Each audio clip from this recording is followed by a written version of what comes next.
গো মা, কি করছো আজকে? আজকে সুজির উপমা হচ্ছে। এই যে পেঁয়াজ, সর্ষে, জিরে, শুকনো লঙ্কা, কারি পাতা ফোড়ন দিয়েছি, দিয়ে পেঁয়াজটা ভাজছি, ওগুলো ফোড়ন দিয়ে। আর এই যে আলু আর গাজর কেটে রেখেছি, বাদাম ভেজে রেখেছি। আর এই যে সুজি, এটা কাঁচা কাঁচা চলে গেলে চলে গেছে। এবার আলুটা দেবো, বেশি ভাজা ভাজা ভালো লাগবে না, পেঁয়াজটা ভাজা থাকবে, কাঁচা কাঁচা চলে যাবে তখন আলুটা দিতে হবে। বুঝলে বন্ধুরা, আজকে আমাদের রোববারের মেনু হচ্ছে এইটা, ব্রেকফাস্ট। কটা বাজে যাচ্ছে আমাদের ব্রেকফাস্ট হচ্ছে।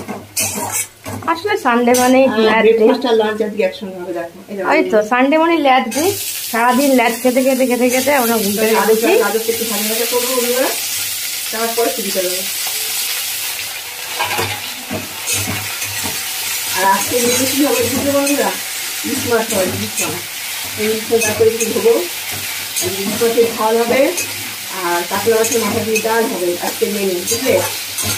আর এই ভাত, চাল দিয়ে রেখেছি, ভাত আর একটা ভাজা করবো, ব্যাস আজকে এই মেনু। তাহলে বন্ধুরা, এমনি থাকলো, বাই।